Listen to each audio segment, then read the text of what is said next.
Привет всем! Я хочу рассказать об экспедиции 2022 года под руководством Куманьева, он называется Королев, и Евгения, он называется Кук. Это была первая экспедиция без Кунцевича. Я была на перевале дважды. Первый раз Discovery пригласили как эксперт в 2019 году, и это прошлый год. Оба раза для меня были чудо. Первый раз, потому что американцы пригласили, а второй раз русские визу дали. Ну, первый раз мы сняли фильм, и там проблематика была другая.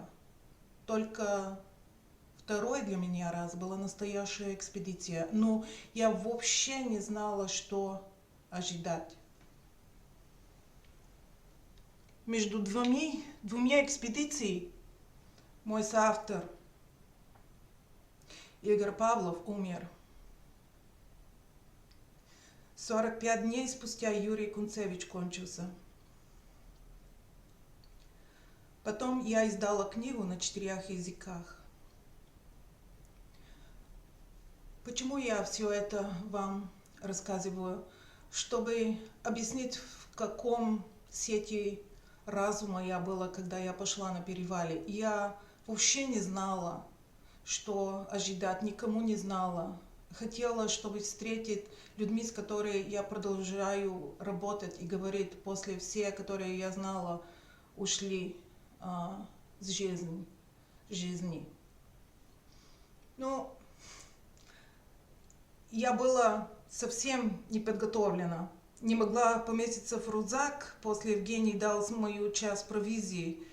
Вот здесь Сергей Копытов дал мне своего с 50 годах рюкзак. Очень большой, неудобный для меня.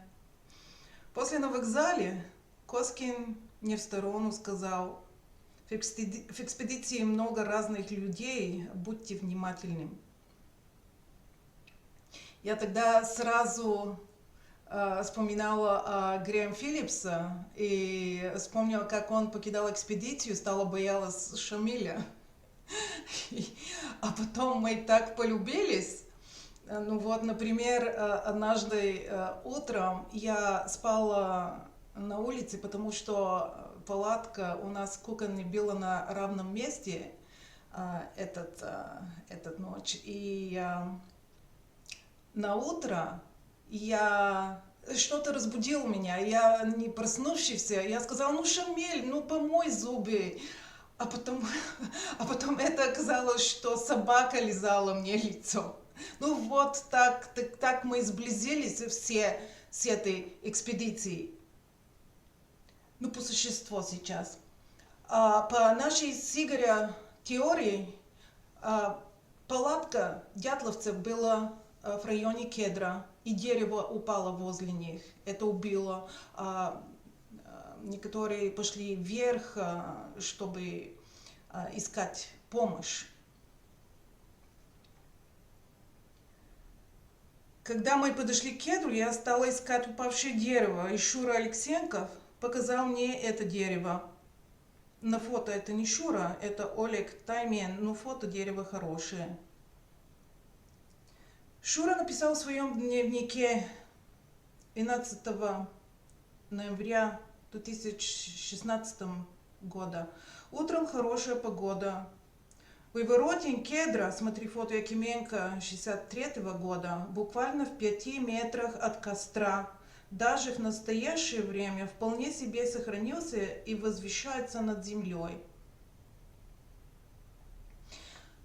Это упавшее дерево является на многих схемах. Например, это находки у Кедра по Воскобойникову. По мою просьбу Саша Константинов взял керн с упавшего дерева и 3 рябини около Кедра. Я хотела измерить, если они были достаточно толстые в 1959 году, чтобы повесить палатку на них. Если помните, я сказала вначале, что не знала никакого из этих людей и их планов. Что кто-то принес Приростного бора было для меня сюрпризом.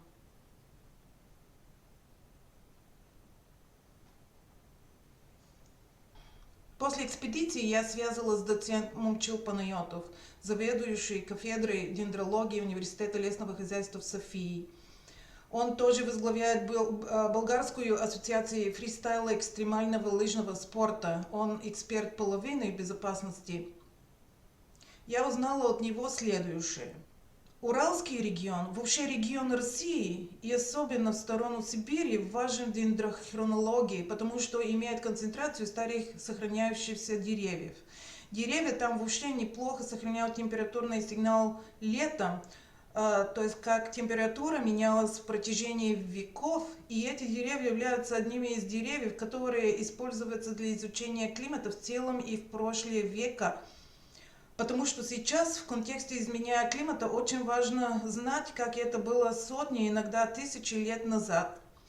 Словом, деревья в Сибири очень хорошо сохраняются, и если это дерево было бы в моем стране, оно было бы сгнило. И еще очень важно, что есть много деревьев с того же вида, если возможно, чтобы сравнять с пробой, с образцы, с керной. Керна в 2012 году все зажило, все хорошо. Так я знала, что у него есть керн от старого кедра. Сейчас видим, что дыра заполнилась смолой. И когда вернулся с экспедиции, Саша согласился отправить мне по почте керн с кедра. Говорим о самого кедра. У меня нет слова благодарности. Обратите внимание, что дата, когда был взят керн, равно за год до смерти Кунцевича. Я дала эксперту 5 кернов. И Саша прислал информацию о еще многих деревьях в районе, которые с его разрешения я опубликую на сайте. Выводы от эксперта. Последнее кольцо, которое можно увидеть, относится к 1948 году. Дерево могло погибнуть через несколько лет, а поскольку оно пролежало на земле 70 лет, тонкий слой снаружи мог сгнить. Кедр растет медленно, а кольца очень узкие. В 1 сантиметре и меньше может быть 5 до 10 лет. Это эрозия древесины. Еще поскольку кедр очень прочное дерево, оно может умереть и оставаться в вертикальном положении в течение многих лет. Я уверен, что есть несколько гнилых колец, то есть где-то после 1948 умерло и упало тогда или позже. По кернам рябин видно, что с ними что-то случилось ровно в 1959 году. Рубили или пилили, кольца резко меняются, дерево почти не заботится о производстве колец, потому что все запасы ушли на восстановки крону и ветви. Все это и видео с экспертом будут опубликованы на сайте после конференции. Суть в том, что нам не нужно керн с целостью, чтобы увидеть изменения в жизни дерева. Если есть хороший кусочек с достаточным количеством колец, чтобы его можно было сравнить с другими деревьями в регионе, и события, которые нам интересуют по времени на этом фрагменте, то нам повезло. На этом графике виден живой и мертвый кедр. Видите, как на мертвого кедра только кусочки, но он еще можно нам рассказывать, что случилось. Ну далее интересно будет найти эти 2 березы, о которых пишет Масленников. Это в дело лист 69. Недалеко от кедра стояли 2 березки, которые имеют сильные нарезы, как будто пытались березки срезать. Еще будет интересно найти лагерь геологов, потому что мы знаем сейчас, что можно можем определить, когда дерево были срублены. И если геологи были в близости к кедра или до перевала, будет очень странно, почему они ничего не сказали в 1959 году. Мы с Игорем считаем, что это взрывы, которые Суникаев вспоминает, это не от военных, а от геологов. А теперь о втором сюрпризе. Вокруг меня ходят ребята с металлоискателями, не один, а два. И я попросила, давайте осмотрим кедр. На 10 метров 80 сантиметров от кедра, на 28 сантиметров глубину под корнем нашли крышку банки. Я обратилась к экспертам с Болгарского национального исторического музея. Его зовут Иоанн Донев. Он почистил, сделал силиконовую форму, и стало понятно, что на крышке выштамповано М278. Он также подтвердил, что отверстия сделаны ножом, одно для питья, а другое для воздуха. С помощью исследователя с ником Энсон нашли госстандарты и установили, что точно так цифры и буквы могли только значить М – это Министерство мясной и молочной промышленности, 27 – это номер завода, и 8 – последняя цифра год изготовления. Энсон нашел, что 27 – это очень вероятно Любинский молочно-консервный комбинат. День после возвращения с экспедиции Куманев дал интервью и говорил про банку. Областная газета опубликовали статья с подзаголовок «Консервированное время», потому что банка консерва и говорит про время, историю рассказывает.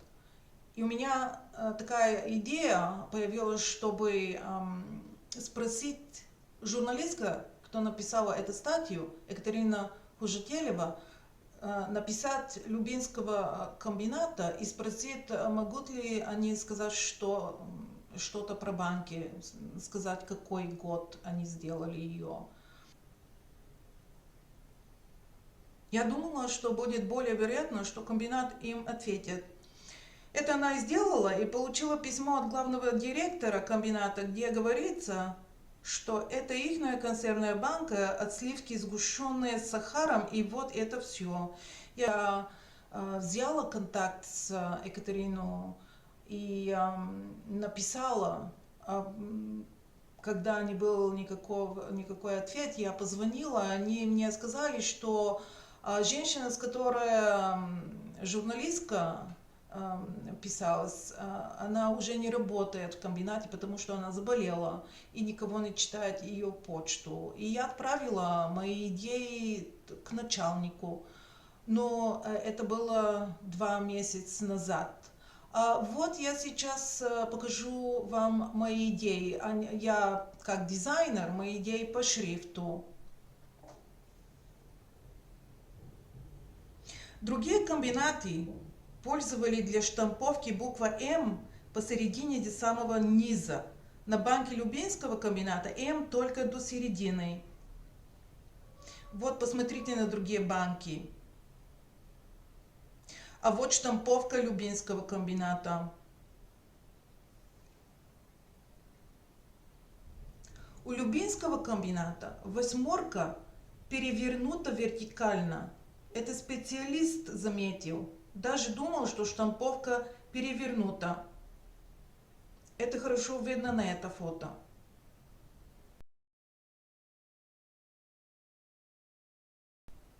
После экспедиции я встретилась с поисковиком в 1959 году Владиславом Карелиным. Вы все его знаете.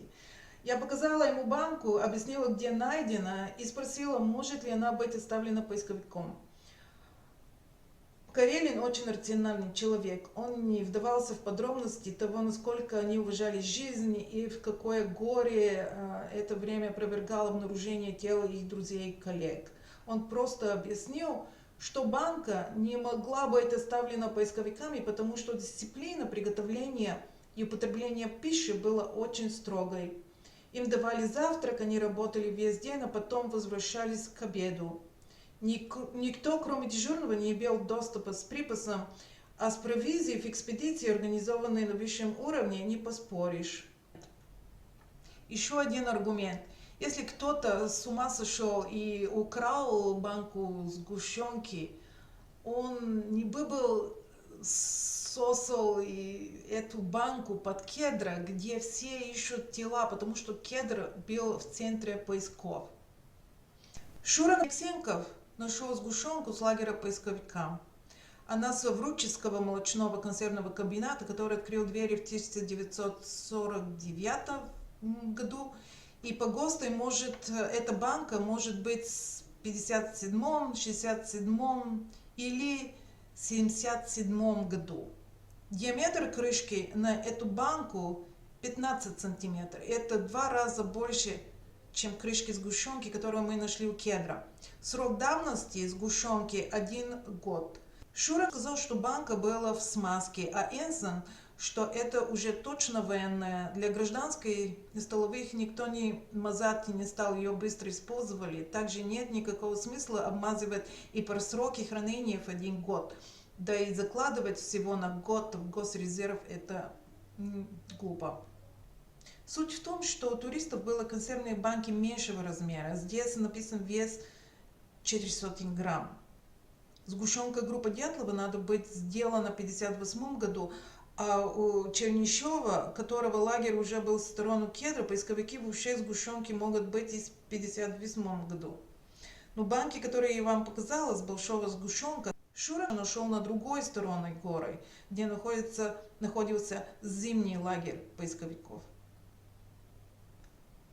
В заключение, если можем доказать, что банка сгущенки, которую мы нашли под кедра в 1958 году, это очень вероятно было с группой Дятлова. И я могу сказать, если эта банка с 1958 года, если я увижу фотографии на банке сгущенки с Любинского комбината с 68 и 78 году, потому что я исключаю 48 году, это много мало вероятно. Если кто-то может помочь, я бы была очень рада. Помогите, чтобы нашли банки из Любинского комбината сгущенки с 68 и 78 году. Но после мы возвратились с экспедиции, я увидела, что написал как ответ Владимир Аскенази, когда они попросили у его о банке, что он думает. И вот он написал: я улетел с перевала 10 мая, а последние улетели 13 мая. Когда пыли сосали сгущенку, не видаю. Не скучно ли такой херной заниматься, да еще с привлечением иностранцев? Я думаю, что он о меня это говорит, что я иностранцев. А мы сейчас с Владимиром Михайлович очень хорошо общаемся. Он называет мои писем ласточки. И я думаю, что мы подружились после он этого написал. Ну, как в конце, я хочу сказать, что иностранцы, они на перевале приходят, чтобы снять фильм, потом пишут книгу, и они закрывают дверь после себя. А когда мы возвратились с кедра, с банки, Шамил сказал мне, что меня везет как новичок или дурачок. И я согласилась, что я оба. Но я здесь, чтобы остаться. И очень хочу, чтобы мы познакомились. Меня зовут Теодора Хаджийска, и я здесь, чтобы остаться. Мне очень, очень приятно всем вами общаться. До скорого!